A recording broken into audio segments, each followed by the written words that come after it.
అయితే వెళ్తున్నామండి.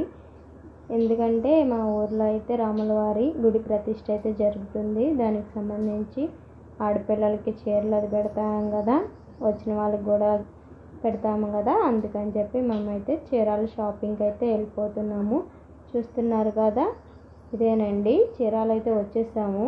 అంతా ర్యాండమ్గా అయితే కొంచెం కొంచెం క్లిప్స్ అనేది తీసాను, నేను ఫుల్గా ఏం తీయలేదు. కానీ మేము ఎప్పటి నుంచో మా వదిన వాళ్ళు ఎప్పటి నుంచో తీసుకుంటున్న షాప్ అయితే మీకు అడ్రస్తో సహా చూపిస్తానండి. ఈరోజు అయితే వచ్చుకోండి, ఇవన్నీ షాప్సేనండి చీరాలలో అయితే. చీరాలు అంటేనే పెట్టింది పేరు కదా షాపింగ్కి. చూసేయండి మీరు కూడా, మేము ఏ షాప్కి వెళ్ళాము, ఏమేమి తీసుకున్నాము.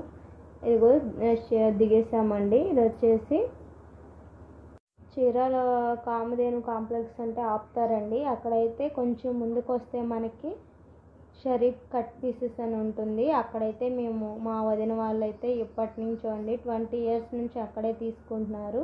మేము కూడా అయితే అక్కడే తీసుకుంటామండి. చూస్తున్నారు కదా, నేను వదిన మా అక్క ముగ్గురం అయితే వచ్చేసామండి. మేము ఎప్పుడైనా సరే ఏం తీసుకోవాలన్నా ఇలానే వచ్చి తీసుకుంటామండి ఒకేసారి. అట్లా అయితే మనకి రీజనబుల్ ప్రైజ్లోనూ వస్తుంది, మంచి క్వాలిటీలో కూడా ఉంటుంది చీరాలు అనేది. మీలో ఎంతమంది చీరాలు వచ్చారనేది కూడా తప్పకుండా కామెంట్ చేయండి. చూస్తున్నారు కదా ఎన్ని వెరైటీస్ ఉన్నాయో, అన్ని టైప్స్ అయితే ఉంటాయండి వీళ్ళ షాప్లో వచ్చేసి, పట్టు శారీస్తో సహా.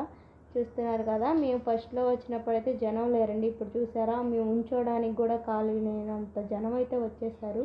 ఇది వచ్చేసి పైన అండి, ఇక్కడ షర్ట్లు ప్యాంట్ బిట్లు అలా ఉంటాయి. ఉన్నాయి చూద్దామని అయితే వచ్చాం, కింద బాగా జనం ఉన్నారని చెప్పి. ఇలా అయితే మా షాపింగ్ అయితే మార్నింగ్ 9కి వచ్చిన వాళ్ళం, నైట్ అయితే 6 అలా అయిందండి ఇంటికి వచ్చేసరికి. ఏం తీసుకున్నాం ఏంటనేది నెక్స్ట్ వ్లాగ్లో ఉంటుంది. Please subscribe.